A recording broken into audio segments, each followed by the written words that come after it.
presentation up showing a picture of a 2003 blackout that occurred in the Northeast, and I'm here to convince you that unless we change our ways, more of this will occur throughout our country more frequently. So first of all, I want to talk about energy. Energy is not like any other good that we have in society. It's something that's essential to our daily lives, meaning price to a certain extent isn't an issue. When we plug in our power supply to our outlets, we expect energy to get there. That's the way it's been for the past 100 years. Now, something recently interesting has happened in the way we get our energy.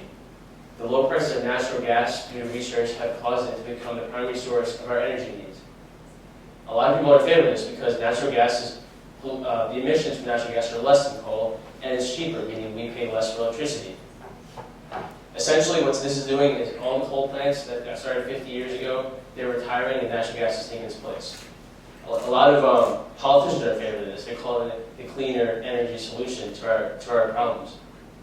Something that's not really been answered is, are we becoming over-reliant on one resource, being natural gas? The way they extract natural gas is through pumping millions of gallons of water and chemicals down a vertical hole, and they extract the natural gas that way, which is really environmentally not beneficial. The government has been basing policies on such a small time scale of natural gas prices, and not on the bigger picture. It's not showing how volatile natural gas actually is.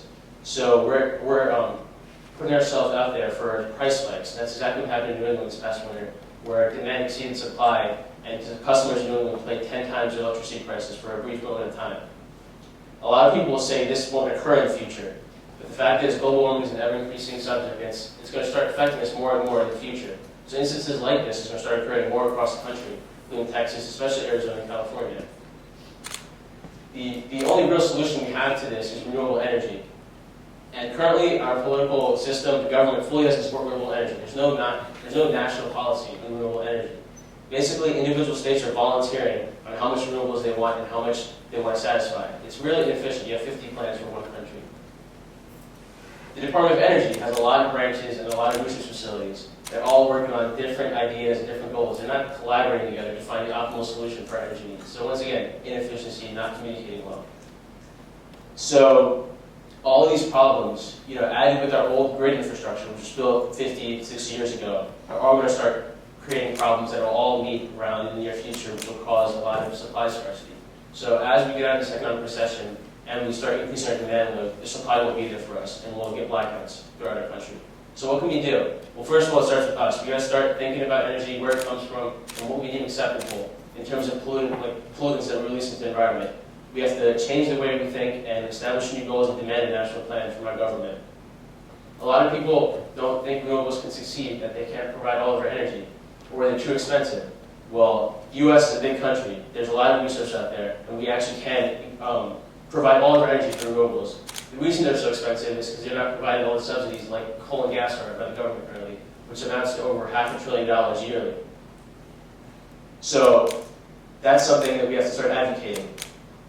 So going back to the topic of global warming. Global warming, it's been increasing, the events have been increasing, and yet the talk of climate change hasn't increased at the same rate. This has to change. We have to start thinking about the future, start thinking about our children, what we want their lives to be like. Considering how greenhouse gases are polluting the environment more and more, it's become critical to where we have to make renewable energy a talk among politicians. It has to be a non-debatable issue. Every politician in America has to support this policy, and that could help us reach the goal. This past election, there was a strong conflict. Obama wanted renewable energy, and Romney did it. I'm not trying to go real political on you guys, but that's what the fact was. We can't have that.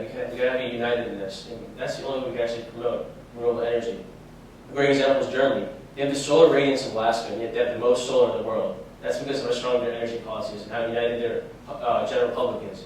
Australia has a carbon tax. It's helping solve their debt, like taxing carbon that they release into the environment. Stuff like this we can implement easily. Currently, what the government's been doing is reacting to events, disasters, oil embargo, 9/11 economic recession. They're not solving anything. They're just waiting for the next disaster to happen. We have to stop that. We have to make sure that the next disaster doesn't happen so that we can solve it before it starts creating a big problem. All right. My name is Mantena. I'm from the Solar Energy Engineering program here, and thanks for your time.